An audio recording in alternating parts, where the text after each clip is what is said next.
魚の目は削ったりしなくてももう二度と発生しないようにすることができます。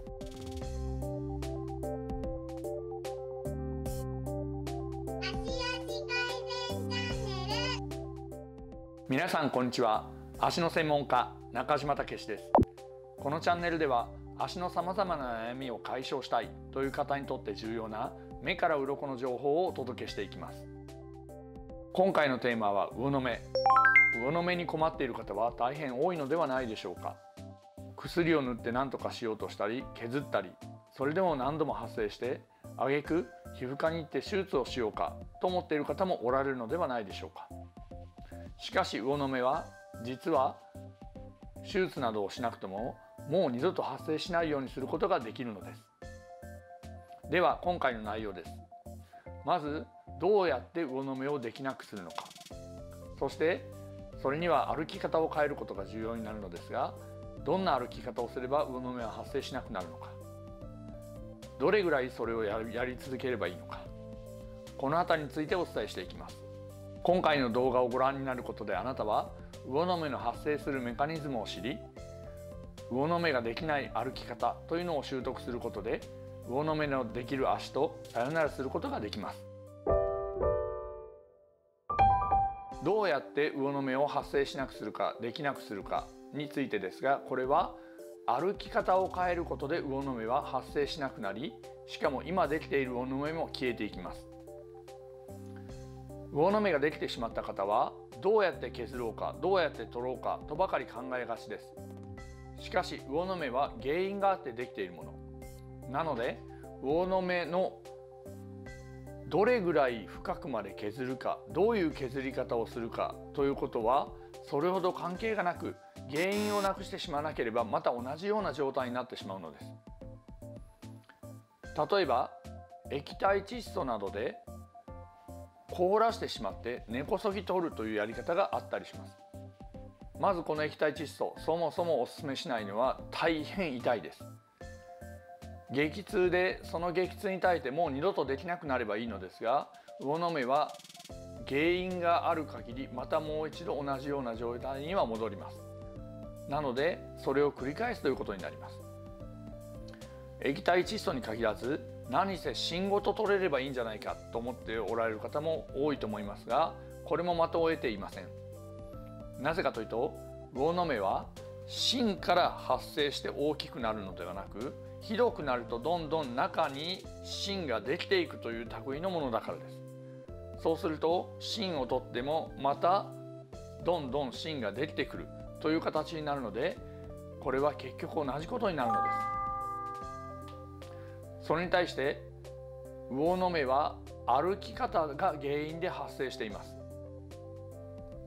ですから歩き方を変えることによりそこに負担がかからなくなれば魚の目はもうできることはありません。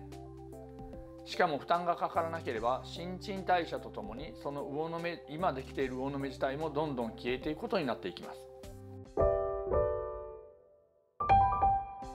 では具体的にはどんな歩き方がまずくてどんな歩き方に変えればいいのかですが、簡単に言うと人間の足は体の真下がかかとでできています。ですから本来かかとに重心があって歩くものなんですが、魚の目のできている方、魚の目はかかとにできているという方はほとんどおられないと思います。ほとんどの場合は前足部、足の指だとか指の付け根だとかその辺りにできていると思いますが、その辺りに荷重をして歩くという形になっています。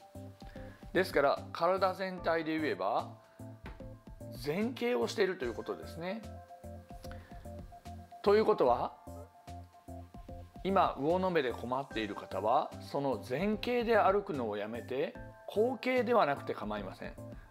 まっすぐに戻す。まっすぐに戻すと体の真下はかかとなのでかかとに重心を持って歩くということができれば魚の目は発生しなくなるということになります。この際になぜ前のめりになっているかということも付け加えてお伝えしておくと、これはマスコミの影響も非常に大きいと思っています。例えば大股歩きがいいとか早歩きがいいなどというのはよくマスコミで言われることですが、大股歩きや早歩きというのは基本的に体が前傾、要するに走る姿勢に近づいて歩くような形になります。走るというのはそれほど長時間にならなければ足に負担はないのですが、そもそもあれだけ出力の高い状態を続けると足に負担もあります。ですから歩いている時に常に前傾して前に体重がかかっている状態で歩いてしまうと、足の裏にとっては大変問題が起きやすいということですね。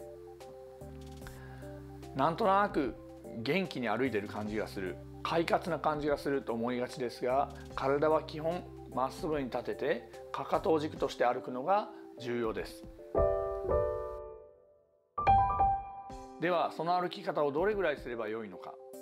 もしも皆さんがそのかかとに重心を持って歩く歩き方をきちんと習得したとして、その習得した状態からだいたい1ヶ月から1ヶ月半もあれば魚の目は消えています。これは皮膚の新陳代謝のスピードに合わせて変わっていくからです。魚の目が痛いという方は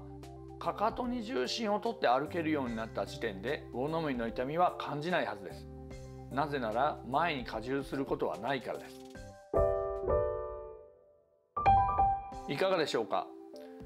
かかとに重心を持って歩けばいいとはお伝えしましたが、今まで魚の目ができるほど前に重心をかけて歩く癖がついてしまっている方はなかなかその習得は難しかったりします。私はこの足足改善チャンネルのサイトでそのかかとに重心を持って歩くゆるかかと歩きという歩き方を解説もしています。そして